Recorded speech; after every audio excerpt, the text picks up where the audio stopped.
Anda rasa bisnes kecil tak perlu risau tentang e-invoice? Salah tu. 65% bisnes kecil yang tidak bersedia telah melaporkan kehilangan pelanggan besar dalam 6 bulan pertama pelaksanaan. Walaupun bisnes yang menghasilkan bawah RM150,000 setahun dikecualikan daripada pelaksanaan wajib e-invoice, realiti di pasaran sangat berbeza.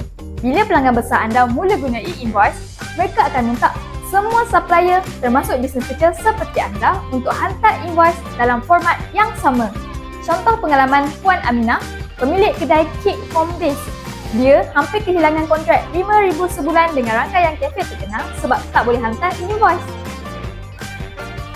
Nasib baik ada yang bantu saya untuk set up sistem ni last minute. Kalau tak, dah melepas kontrak ni dekat orang lain. Bisnes kecil yang sudah bersedia untuk e-invoice melaporkan ada 4 kelebihan besar. Pertama, total kompetitif dengan pelanggan korporat. Kedua, bayaran diterima 40% lebih cepat dari sebelumnya. Ketiga, pengurangan kesilapan invoice sebanyak 90%. Keempat, peluang untuk dapatkan pelanggan baru yang mencari supplier e-invoice ready. Proses e-invoice ni sebenarnya mudah je.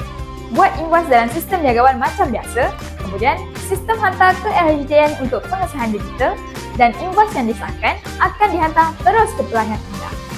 Untuk bisnes kecil, ada 3 pilihan mudah untuk implement e-invoice.